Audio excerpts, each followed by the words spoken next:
Makanya dikatakan pria itu mendekati kesyirikan. Kata begini, jangan menyakiti perasaan orang lain. Kawan kita, aku menyakiti kok. Aku mencerita ini aku barang dari resto ini. Tapi yang diceritakan adalah kebetulan teman kita yang sedang lemah. Lalu apalagi kemudian dikatakan di sini, nah, ada satu kisah. Kisahnya ini menarik ya. Satu ketika Syekh Abdul Qadir Jailani itu berjalan dengan murid-muridnya, kemudian bertemu dengan seorang ahli maksiat. Apa aja dia dilakoni yang tidak bisa saya sebutkan. Pokoknya dia ahli maksiat. Mau limon kalau orang Jawa ini. Lalu mencegat Syekh Abdul Qadir Jailani, Syekh, bolehkah saya bertanya pada Anda? Boleh. Silakan. Apa yang kamu tanyakan? Apakah orang pendosa seperti saya ini Allah ampuni saya? Apa kata Syekh Abdul Qadir Jailani? Saya lupa. Imam Ghazali. Ya, Imam Ghazali bukan Syekh Abdul Qadir Jailani. Mohon maaf, Imam Ghazali. Apa Imam? Apakah Allah mengampuni saya? Maha besar Allah. Allah pasti akan mengampuni orang-orang seperti saya. Bolehkah saya bertanya kembali? Apakah orang pendosa seperti saya ini bisa posisinya itu seperti Anda? Apa kata Imam Ghazali? Allah Maha Kuasa. Allah yang memperbaikkan hati manusia. Allah bisa membuat kamu itu seperti saya. Nah, kemudian pertanyaan ketiga, apakah orang seperti Anda ini bisa seperti saya? Lalu bersujud Imam Ghazali sedih. Dan kemudian muridnya bertanya, wahai Imam Ghazali, kenapa kamu menangis? Imam Ghazali sedih. Dan kemudian muridnya bertanya, wahai Imam Ghazali, kenapa kamu menangis? Ketahuilah bahwa yang membolak-balikkan hati kita itu barangkali hari ini kita maaf hasil ibadah ini, besok kita aduh. Makanya kita tidak boleh takabur, merasa kita di depan teman-teman kita merasa lebih alim. Ya. Ketika Anda alim, ketika Anda soleh itu memang bagus. Tetapi nggak usah juga di depan jamaah itu kita terus merasa. Iya, kenapa? Karena Nabi Muhammad SAW ketika mengimani sholat, mendengar ada suara anak yang menangis, beliau mempercepat sholatnya. Kenapa? Supaya tidak ingin memberatkan ibunya. Ibu siapa? Ibu si anak tadi.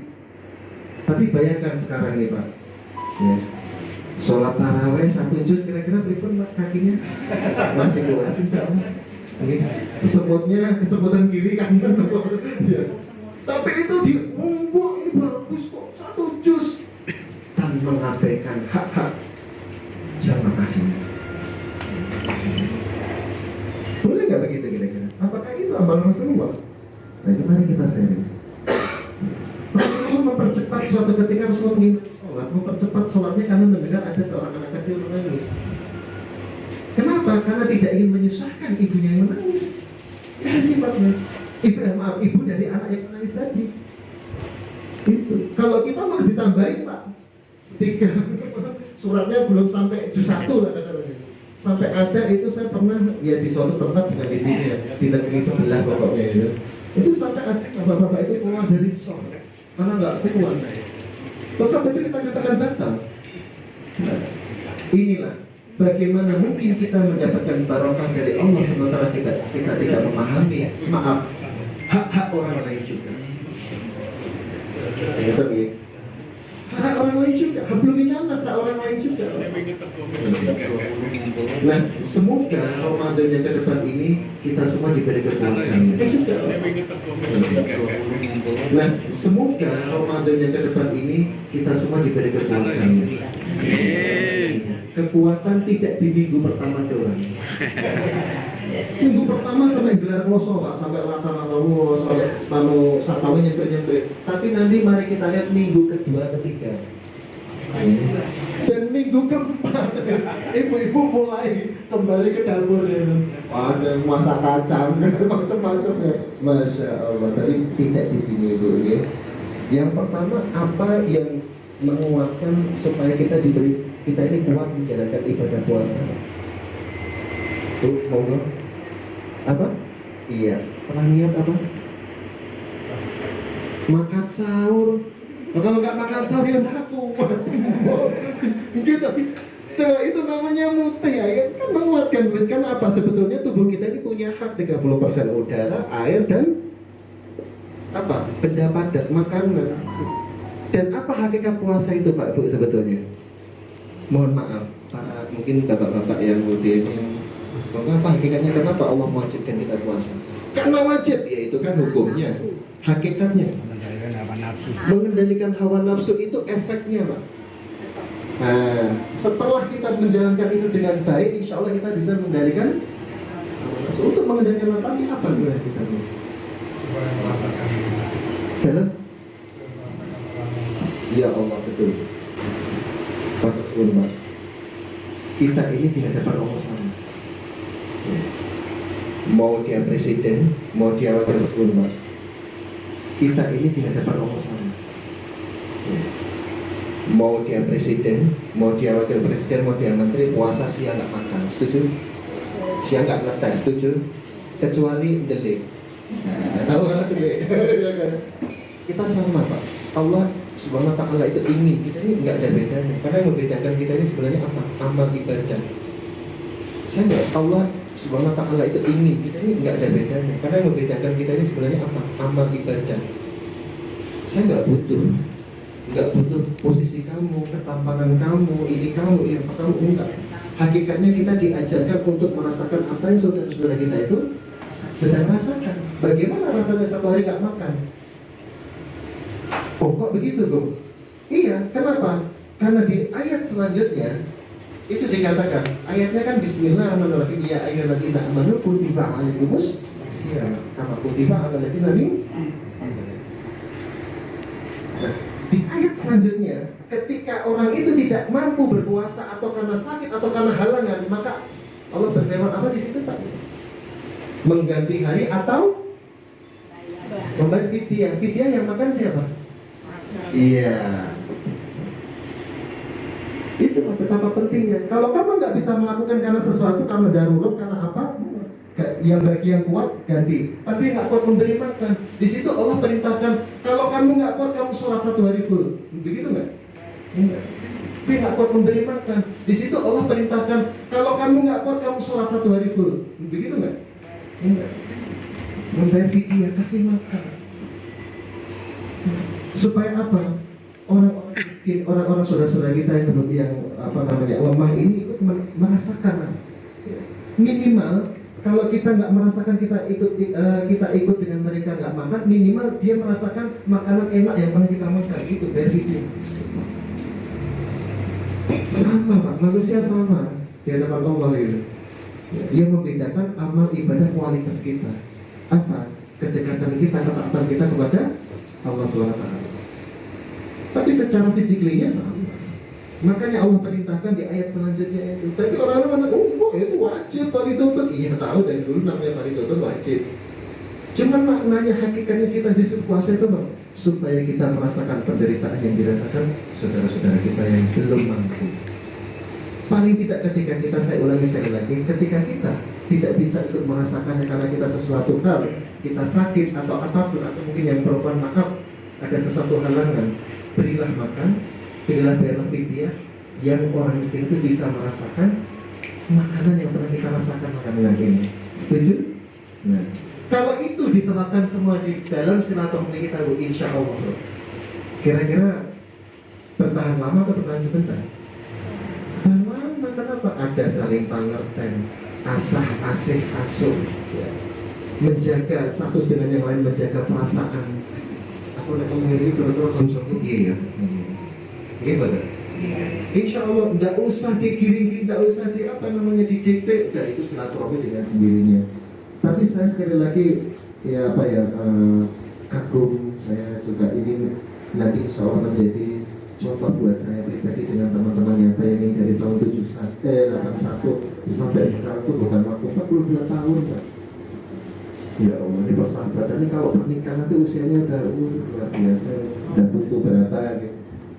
Kalau misalnya 42 tahun itu usia pernikahan, tapi ini persahabatan ya. dari berbeda-beda orang, dari Masya Allah, dari berbeda-beda asal ya. Mudah-mudahan Allah satukan panjenengan ya. Mudah-mudahan yang kurang baik diberi kebaikan. Yang kurang sempurna, memang kita bukan manusia sempurna. Mudah-mudahan Allah tuntun ya. Mudah-mudahan persahabatan silaturahmi kalau panjenengan sedaya sama nikah ini memang tidak dari diniatkan mengharap ridha Allah Subhanahu wa Ta'ala. Dengan siapapun tak kita boleh kok bersahabat. Nggak harus membeda-bedakan, nggak boleh. Bahkan perlakuan kita itu sama. Yang tidak boleh ya itu tadi. Bertolong menolong kamu dapat kebaikan. Nah, kan gitu. Kira-kira tadi ada pesan satu jam aja gitu. Kemudian sebagai closing statement ya, sebagai penutup. Jadi semoga puasa kita ke depan ini nanti kita senantiasa mendapatkan barokah dari Allah SWT. Dan barokah itu adalah sesuatu pemberian, anugerah karunia dari Allah SWT yang diberikan kepada kita, tapi menjadi lebih baik. Pemberian, tapi pemberian itu menjadikan kita lebih baik. Gitu. Kalau ada pemberian, kita diberi sesuatu, tapi menjadi tidak lebih baik, itu namanya apa? Mudor. Ya. Kalau kita diberi sesuatu, tapi kita ini terus diberi terus, tapi kita makin lupa sama Allah, apa namanya? Istidrat, bukan istri kedua, istidrat. Jadi apa gitu? Istidrat ya. Jadi barokah itu adalah satu pemberian yang mana kita melakukan puasa ini karena Allah, tapi habis puasa, habis lebaran kita makin lebih baik. Gitu ya. Puasa kenceng tadarus esok awan sore maaf terus subuh kok sebelum subuh sholat fajar begitu habis puasa belum. Nah, jadi barokah itu bagaimana membuat kita itu lebih baik. Misalkan harta, Allah beri kita harta. Dengan harta yang Allah berikan itu istri kita makin taat, makin sayang sama kita, anak-anak kita makin gak usah dipecut, udah tahu kewajibannya. Pak, ngeteh apa kopi? Pak, ada nggak ada uang? Pak, ngeteh apa kopi? Jangan pas ketika ada saja. Tanya manis buatan. Ketika nggak ada uang, ya Pak, medangnya jarangnya. Semoga tidak ada di sini ya. Ya, insya Allah semoga kita sekali lagi disatukan karena Allah Subhanahu wa Ta'ala. Mungkin demikian Bapak, ini kurang lebihnya insya Allah nanti mungkin di lain waktu di Allah Subhanahu wa Ta'ala. Mungkin demikian Bapak, ini kurang lebihnya insya Allah nanti mungkin di lain waktu di lain kesempatan. Kalau mungkin insya Allah ada waktu yang lebih panjang lagi kita bisa diskusi, bisa sharing lebih dalam lagi ya. Karena waktunya terbatas. Kiranya kesempurnaan itu mutlak dari Allah SWT. Kekhilafan kesalahan Al-Quran itu datangnya dari saya pribadi. Subhanallah wa bihamdika asyhadu an la ilaha illa anta astaghfiruka wa atubu ilaik. Wassalamu min nafsi wa bitamillah wastaghfiru khairan. Assalamualaikum warahmatullahi wabarakatuh. Waalaikumsalam.